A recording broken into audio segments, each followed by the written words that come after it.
Bon, alors courage tout le monde, bravo, vous êtes arrivés jusque-là.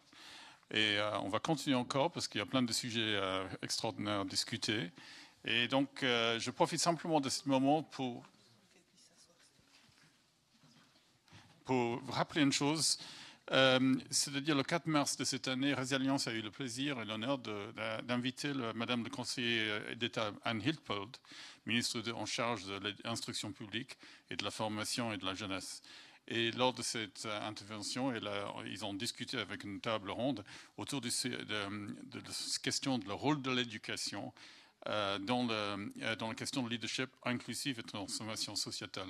Donc ça rappelle ce qu'on a parlé tout à l'heure, c'est-à-dire comment c'est à l'origine dès la jeunesse. Et ce n'est pas simplement pour mettre la responsabilité sur la prochaine génération, mais quand même, il y a une initiative assez forte sur cette question. Alors maintenant, pour le panel de discussion suivant, j'ai le plaisir et l'honneur d'accueillir donc M. François Bernard, qui est président du Rotary Club de Martigny, Virginie Dalibard, qui est responsable des ressources humaines de Espoir 73, et Claudia Savieux-Druyol, qui est également responsable des ressources humaines, mais pour la commune de Meyrin, ici. Donc, si vous voulez brièvement vous présenter si vous avez une question, mais je vous laisse ouvrir votre discussion. Merci.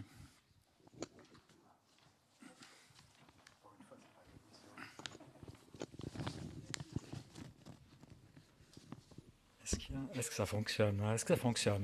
Vous m'entendez? Non, je crois que ça fonctionne. Je crois que ça fonctionne. Mesdames, Messieurs, il suffit parfois d'un mot blessant, répété 100 fois pour détruire une vie. Que diriez-vous si un enfant venait vous dire, aujourd'hui, les yeux pleins de larmes, qu'il est harcelé? S'il vous avouait qu'il ne dort plus, qu'il a peur à chaque message reçu.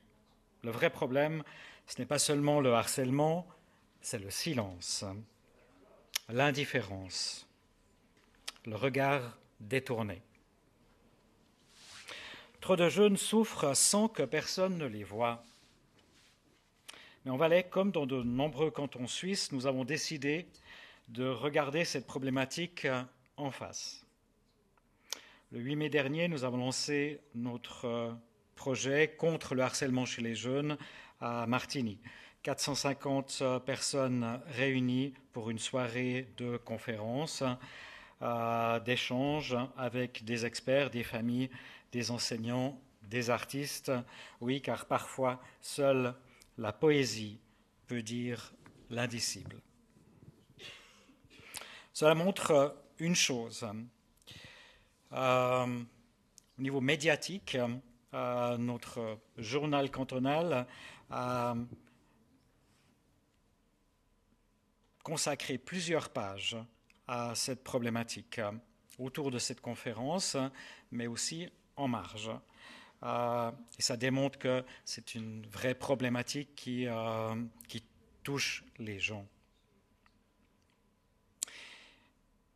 Ce projet repose sur 3 axes.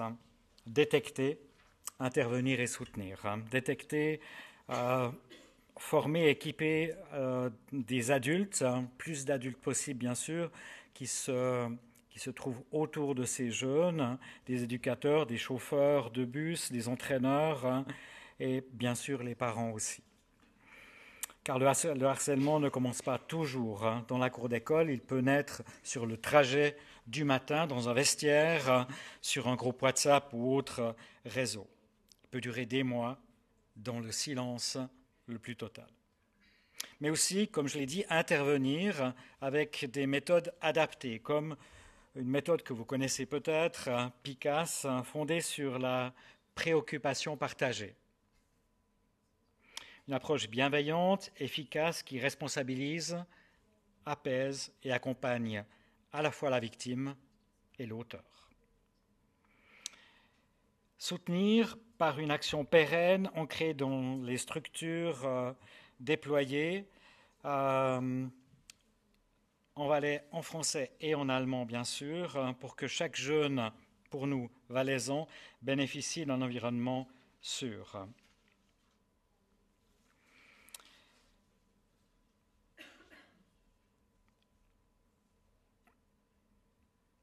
Mais soyons lucides, le harcèlement ne disparaîtra pas. Nous pouvons faire en sorte qu'il ne prospère plus dans l'ombre, qu'aucun jeune ne soit laissé seul, qu'aucun adulte ne reste désarmé, qu'un réseau de vigilance et de bienveillance entoure chaque enfant, mais le harcèlement subsistera. Par contre, le changement commence ici, maintenant, ensemble. Parce qu'un jeune respecté aujourd'hui, c'est un adulte confiant demain. Merci.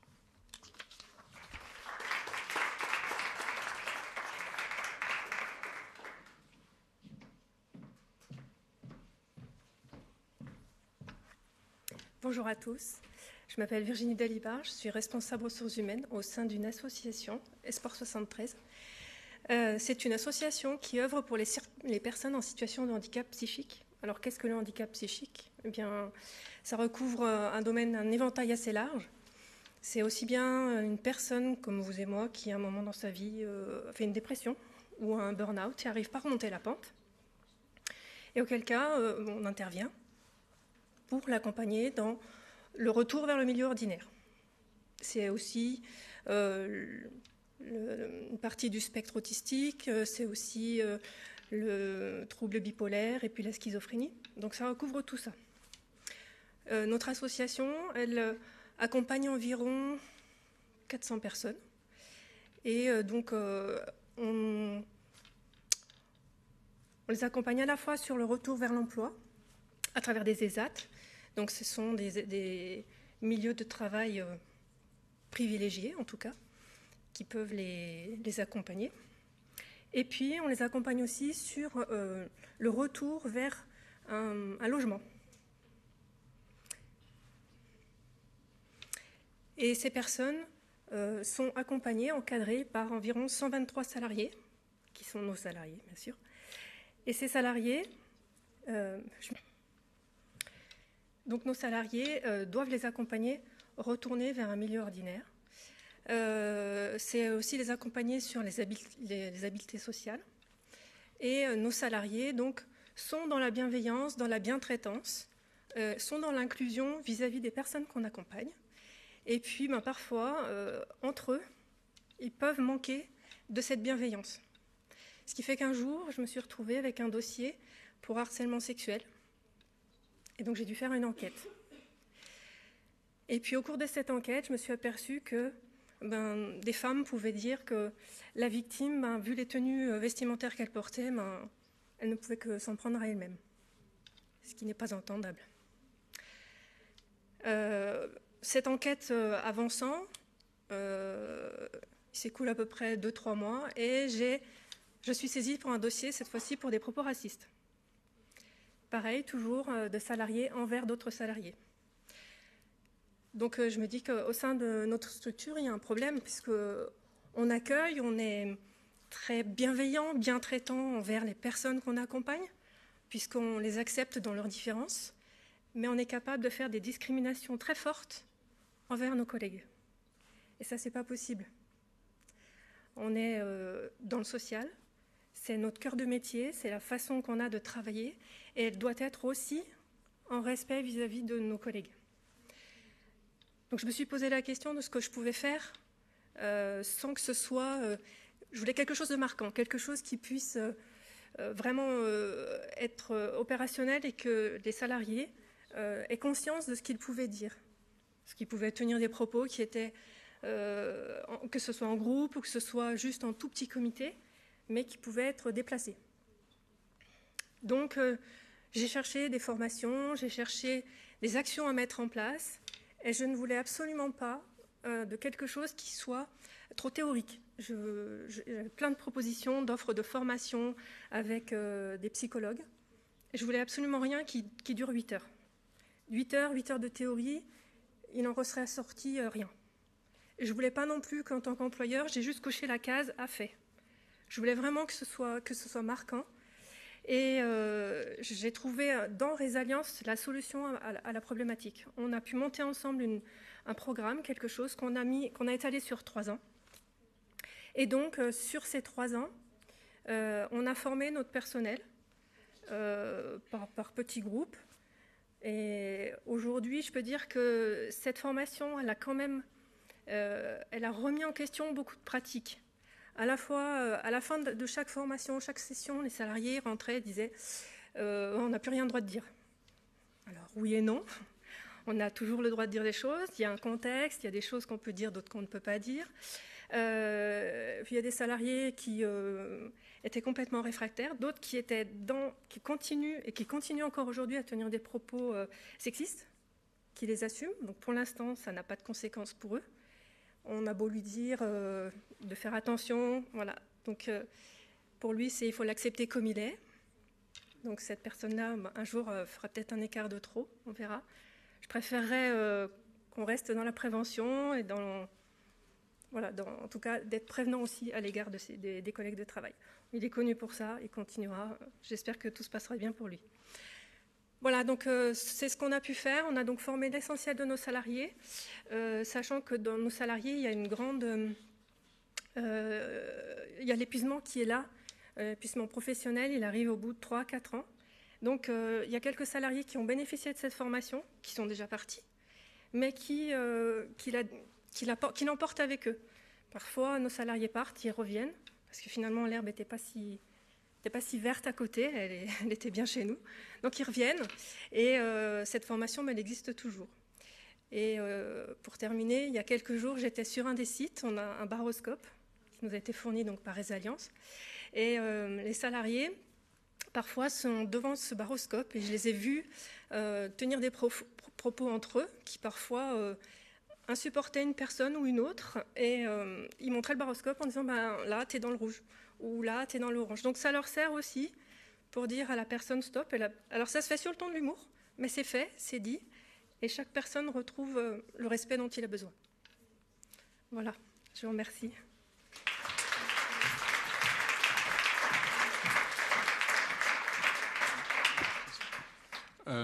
Je ne veux pas vous rendre encore plus nerveux, mais est-ce qu'on pourrait juste revenir sur le diapositive avant? Parce que est-ce que vous avez juste 2 minutes pour nous expliquer un peu qu'est-ce qu'on regarde là?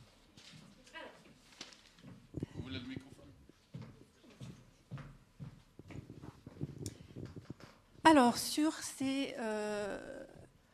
en fait, ce qu'on peut voir, c'est que à chaque fin d'atelier, on a posé la question de ce que ça avait pu apporter à chacun de nos salariés. Et donc, ce qu'on peut voir, c'est que dans la majorité des cas, les gens ont déjà conscience de la problématique, mais il y en a quand même 43% qui se rendent compte que finalement, ils ont peut-être été victimes de quelque chose ou ils ont été témoins de quelque chose. Donc, ça leur a ouvert les yeux. Donc ça, c'est une tendance qu'on a pu voir sur à la fois 2024, enfin de 2023 à 2025, c'est une tendance assez importante. Et ça leur a permis aussi majoritairement de découvrir qu'ils en avaient été victimes soit par le passé dans une autre expérience professionnelle, soit qu'ils en étaient encore victimes dans leur vie personnelle.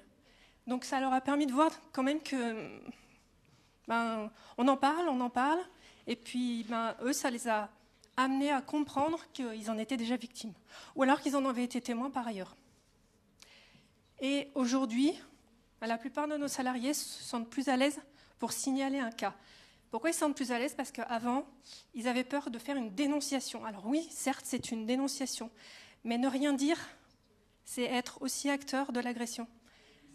Exactement. Et cette complicité, elle a pu être brisée parce qu'à chaque fois qu'on a fait un atelier avec Resilience, à chaque fois, j'ai eu un dossier qui a suivi dans les semaines d'après. Donc j'ai eu un dossier d'enquête à chaque fois.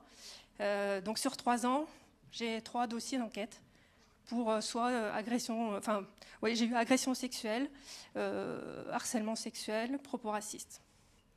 Donc voilà, ça a permis quand même d'amener les gens à parler, ça a ouvert leur parole. Alors sur le début des sessions de formation, on recueille leurs paroles pour savoir s'ils ont un besoin. Très souvent, ils n'expriment rien. Par contre, quand la formation est terminée, on peut voir que leurs yeux sont un peu plus ouverts. J'ai une seule inquiétude. Je me suis aperçue que dans la dernière session de formation qu'on a fait, on a une jeune femme qui a une 20aine d'années. Elle bénéficie à l'école régulièrement de sessions de formation ou d'éveil au harcèlement. Et aujourd'hui, le format qu'on a créé avec Joëlle n'était pas adapté pour elle. Aujourd'hui, elle est endormie. Elle a un discours qu'elle connaît, mais je ne suis pas certaine qu'elle soit en capacité de réagir. En fait, ça fait partie des cours ou de son quotidien, finalement, où elle a régulièrement des intervenants qui sont venus dans son collège, dans son lycée, et du coup, elle est endormie.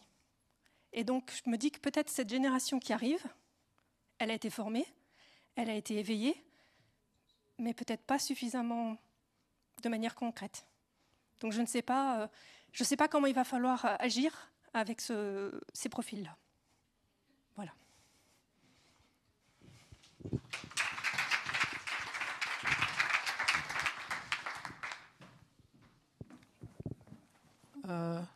Merci d'être ouvert au fait que je vais rester assise là parce que, voilà, j'ai un petit peu mal au dos, puis si je reste debout, j'aurai encore plus mal au dos. Donc, merci de m'accueillir dans ma petite différence du jour. Donc, je suis Claudia Savio-Druliol, responsable du service des ressources humaines de la ville de Meyrin.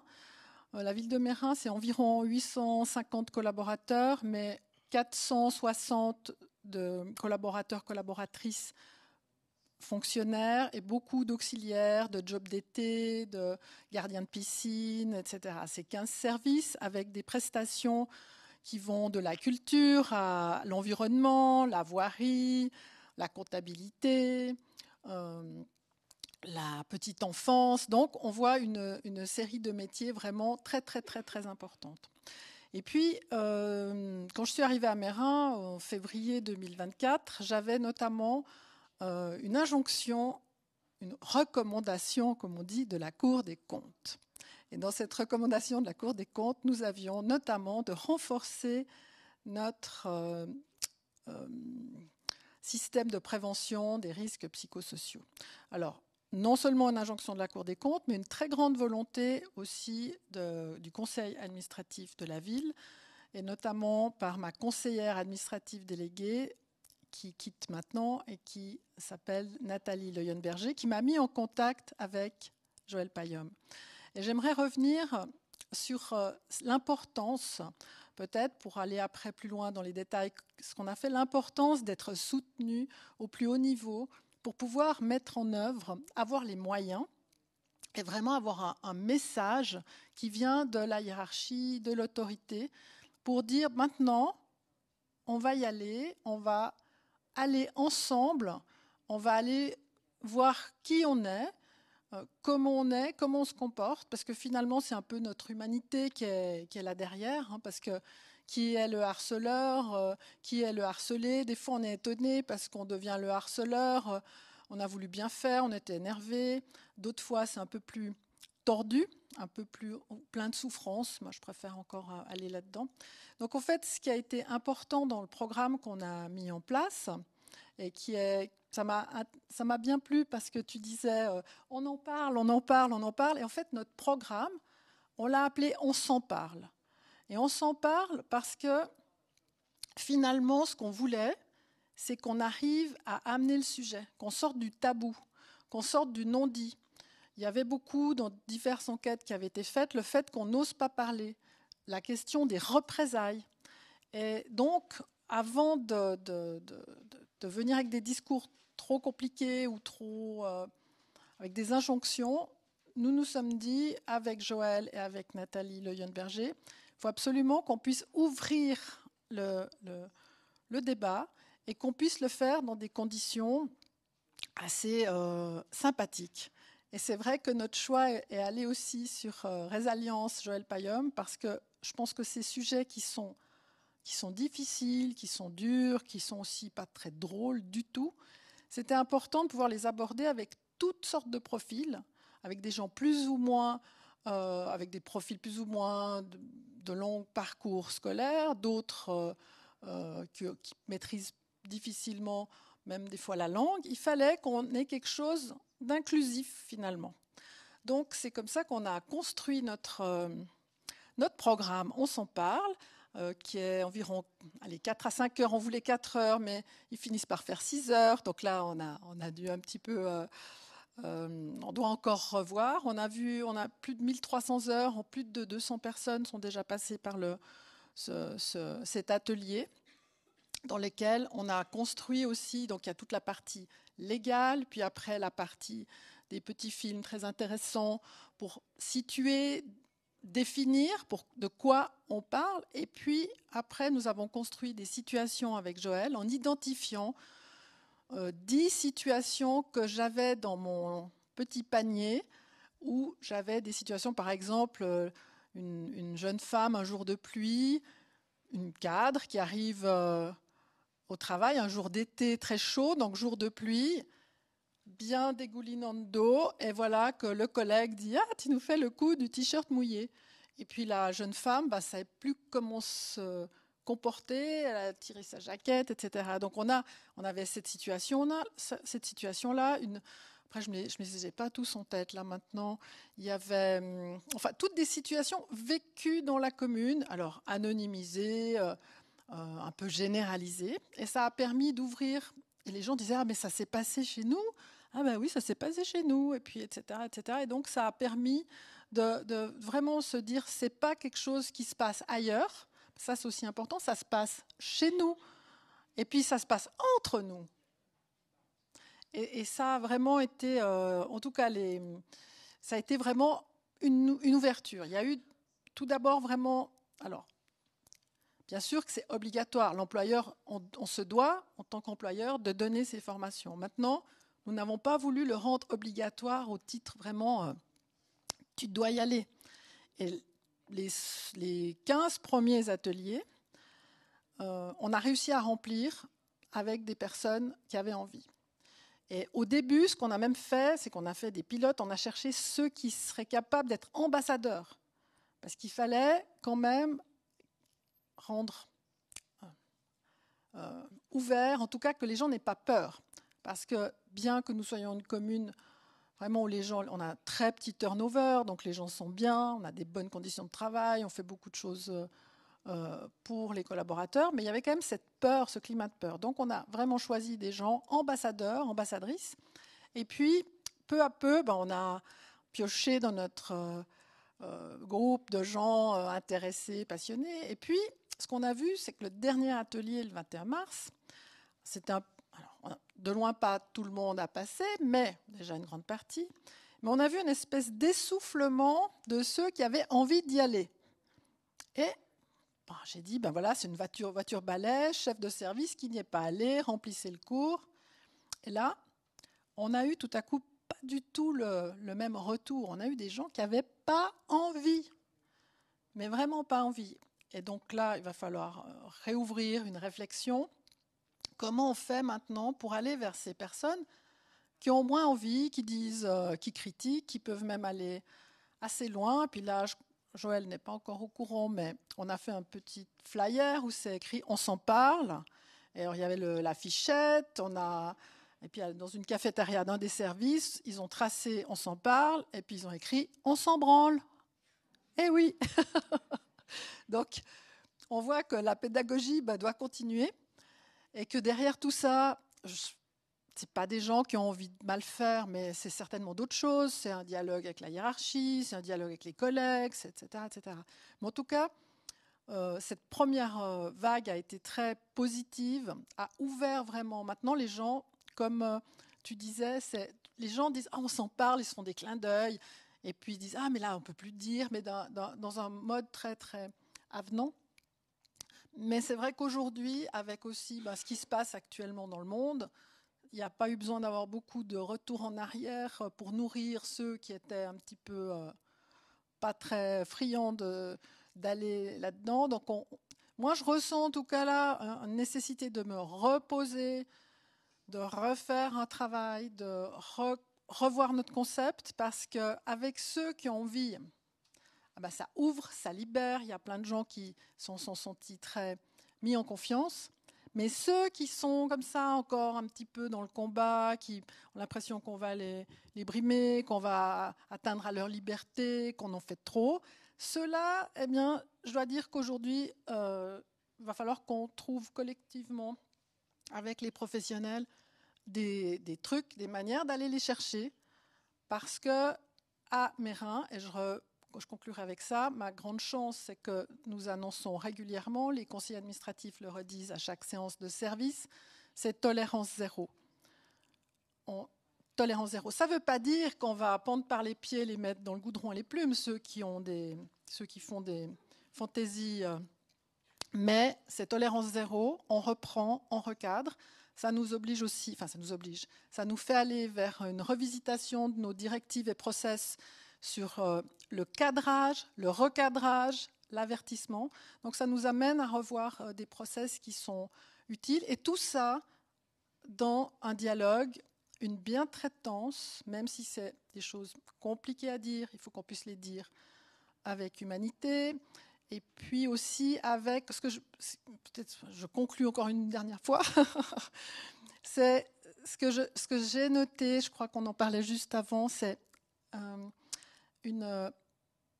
on a plus de difficultés dans les endroits où les maturités d'équipe ne sont pas très très développées et où on a des comportements assez... Alors, je ne vais pas parler des adolescents, chez nous ils ne sont pas adolescents, ils peuvent être bien engagés dans la vie.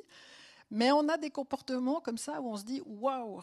On a envie de sortir sa baguette, faire la maîtresse d'école, et puis il ne faut pas.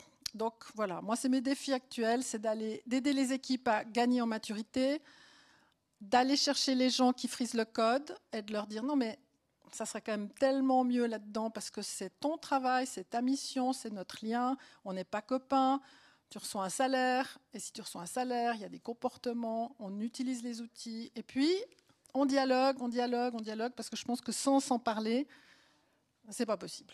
Voilà, je m'arrête. Merci. Est-ce que, avant que Joël va en parler de quelque chose, est-ce que vous trois, vous avez quelque chose, certaines remarques sur les différents, parce que vous avez tous les trois du travail sur le terrain qui était intéressant. Est-ce qu'il y avait quelque chose qui vous a fait rebondir sur quelque chose que l'un ou l'autre a dit? Le temps que vous y réfléchissiez, je ne suis pas censée parler lors de cette session, mais parce que Virginie l'a mentionné, voilà, je viens vous présenter officiellement, enfin si vous ne l'avez pas encore vu, le baroscope du harcèlement au travail. Donc ce n'était pas prévu, hein, mais voilà, on est entre nous. Donc c'est ça le baroscope du harcèlement au travail qu'elle mentionnait et qui est affiché donc, dans deux établissements. Merci. Donc qu'est-ce que c'est que le baroscope du harcèlement au travail? C'est un outil pratique, simple, qui permet en fait d'identifier les situations à risque. Bien évidemment, on s'est inspiré du violentomètre qui a été inventé par une... C'est le violentomètre qui est originaire de Genève, l'université de Genève, une chercheuse de l'université de Genève. Donc nous, plutôt que de parler de violentomètre, puisqu'on parle de harcèlement dans le monde professionnel, on a créé quelque chose de complètement original, qu'on appelle baroscope, parce que dans baroscope, il y a baromètre, il y avait quoi d'autre? Il y a microscope, enfin bon. Et on est arrivé avec ça. Donc cet outil a été développé et validé aussi par celle qui a créé, Madame Foucreau, qui a créé, comme ça on parle d'elle aussi à Genève, puisqu'elle parle de moi à Tours, donc j'ai parlé d'elle à Genève, qui a créé le master de psychologie du travail voilà, à Tours. Donc le baroscope, c'est ça. Et puis, que dire de plus? C'est un premier pas. Il ne suffit pas d'avoir un baroscope et de se dire, ben voilà, j'ai toute une solution. Mais au moins, c'est un premier pas qui permet d'ouvrir le dialogue. C'est un premier pas qui permet aussi de dédramatiser certaines situations. Parce que nous, on le voit sur le terrain, plus on parle de harcèlement et plus les gens ont l'impression d'être harcelés. Et plus on va avoir, bien évidemment, l'objectif étant d'ouvrir la parole, de libérer la parole, plus on va avoir de personnes qui vont se dire harcelées. Mais ce n'est pas parce qu'on se sent harcelé qu'on est harcelé. Donc, avec cet outil, l'idée, c'est de permettre aux gens vraiment d'identifier les situations à risque et puis surtout de savoir comment y réagir et à quel moment y réagir. Donc, derrière, il y a des QR codes qui permettent en fait de guider les personnes en fonction de ce qu'ils ont lu, etc., etc. Si vous voulez plus de détails sur le baroscope, il est exposé dans la zone juste devant l'auditorium. Et puis, on vous explique en détail, enfin, tout, quoi. Voilà, c'était juste un petit aparté pour vous présenter le baroscope. Merci. Joël, tu me permets juste de poser une question. Donc, si je comprends bien, quelqu'un qui vient devant cette affiche va lire et tout à coup se rend compte qu'il est plutôt dans une position assez bien, ou progressivement, il se rend compte, à un certain moment, en lisant ça, il dit « Ah, tiens !» je suis dans une situation plus ou moins critique. Donc, quelque part, ça rend les personnes attentives, comme vous étiez en train de dire tout à l'heure, c'est-à-dire, moi, je ne pense pas qu'il y a un problème, mais il y a un problème, et je ne me suis pas rendu compte qu'il y avait un problème. Merci.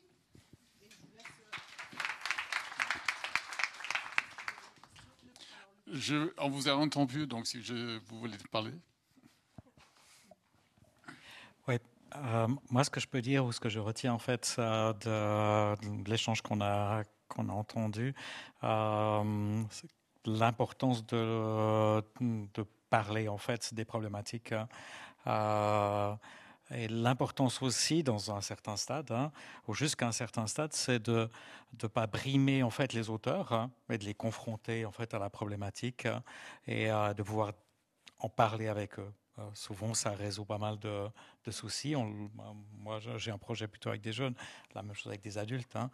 Et le fait de parler en fait de ces problématiques, les échanger, peut-être de les mettre aussi clairement dans un baroscope que je connais pas, mais le projet qu'on a à PICAS, c'est à peu près la même chose que le baroscope.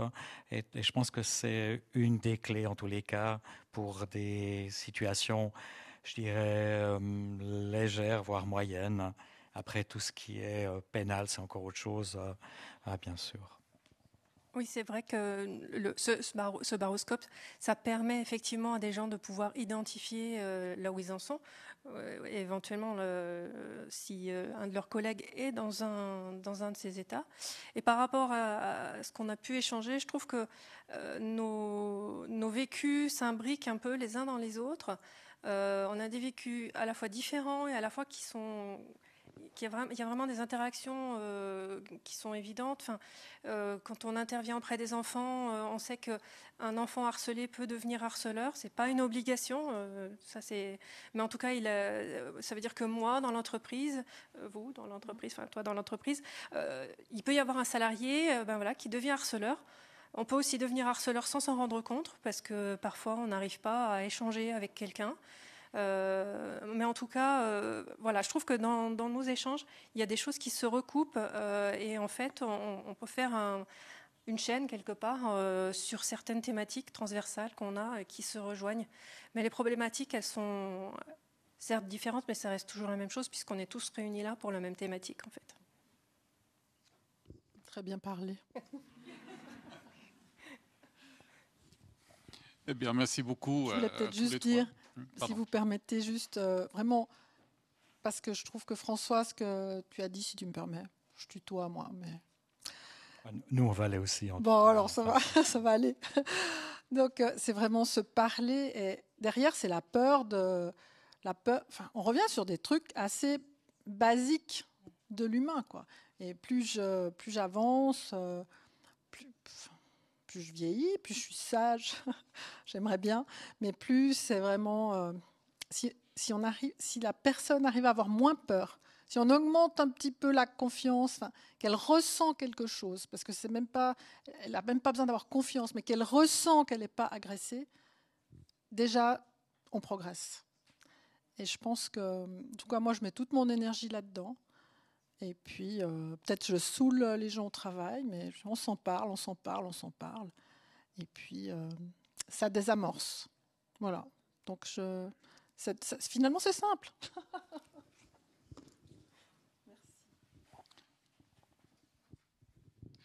Merci beaucoup. Je voudrais juste rajouter un tout petit mot sur le baroscope. Je reviens là-dessus. C'est certes un outil qui permet aux personnes d'identifier des situations, mais c'est aussi un outil qui permet aux entreprises de justifier qu'elles ont matériellement engagé quelque chose dans la lutte contre le harcèlement. Voilà, donc vous avez vraiment tout intérêt à afficher un baroscope dans votre entreprise. Pour le modique somme de 500 francs. 500 francs. Parce qu'il a nécessité beaucoup de travail pour arriver à ce stade. Et souvent, les choses, comme un interlocuteur a dit tout à l'heure, parfois on présente quelque chose qui a pris des heures, des jours et des mois. Et finalement, le résultat est très succinct, très clair. Mais il a nécessité beaucoup de travail. Alors, merci à vous trois. On espère la prochaine fois que vous allez être une douzaine de représentants comme vous qui vont dire qu'on est en train de changer Genève et qu'est-ce qui se passe en Valais et en Vaud. Et on vous remercie beaucoup.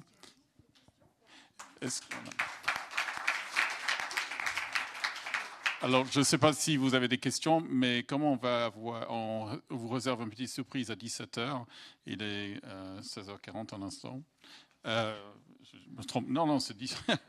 On vous réserve une surprise à 18h.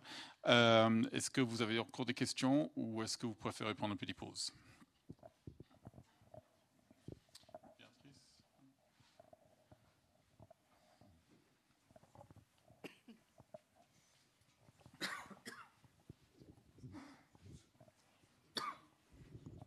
Je résiste à l'intimidation et je pose quand même une question où je fais une ou deux remarques. D'abord, récemment au Festival de films de Genève, le GIFF, je ne sais pas comment vous l'appelez, Geneva International Film Festival, qui est surtout voué aux séries, puisque c'est parrainé par la télévision, il y avait une série sur la question du harcèlement, une série française, mais c'était des questions de harcèlement plutôt entre adolescents et jeunes adultes, faut dire. Mais enfin, je vous la signale, et ce service constructif rendu, je me permets deux remarques plus méchantes. Alors, d'abord, moi j'ai un problème avec l'UNICEF, parce que l'UNICEF, d'ailleurs, ils disent même pas ce que veut dire UNICEF sur leur site, mais je crois que ça veut dire Fonds des Nations Unies pour l'enfance. Ils ont un devoir rhétorique d'être pour l'enfance victime et meurtrie, contre le méchant monde des adultes dirigé par le grand capital. Et d'ailleurs, tous ceux qui s'occupent des bonnes causes sont un peu coincés dans cette posture. Mais en même temps, le harcèlement entre enfants, ça existe et ça n'entre pas dans la rhétorique. Mais enfin, l'UNICEF en parle quand même relativement discrètement. J'ai vu qu'il y a tout un article d'explication.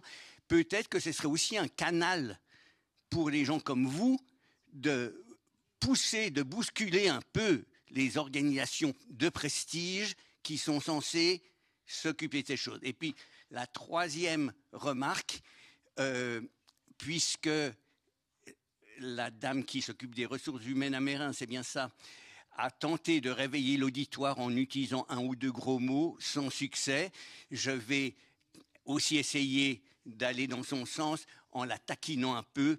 Comment se fait-il que Meyrin, une municipalité dont je pense pas mal de bien quand même, j'étais à votre forum hier, mais comment se fait-il que la municipalité de Meyrin ait été traînée à la Cour des comptes alors que son maire, on peut presque dire son roi, pendant une génération, est l'auteur d'un cours de civisme?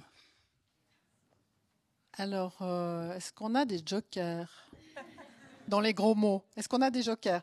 En fait, je pense que il y a eu une époque, il y a eu une crise institutionnelle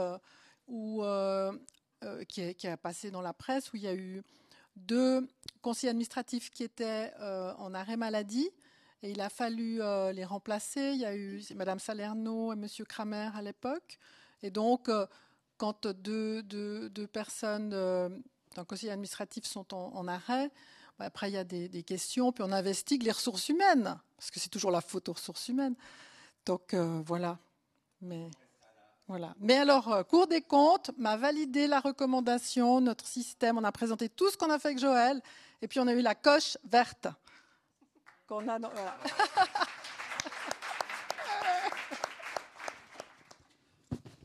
Et merci Joël. Bien, alors à tout à l'heure dans 10 minutes, dans ces cas-là.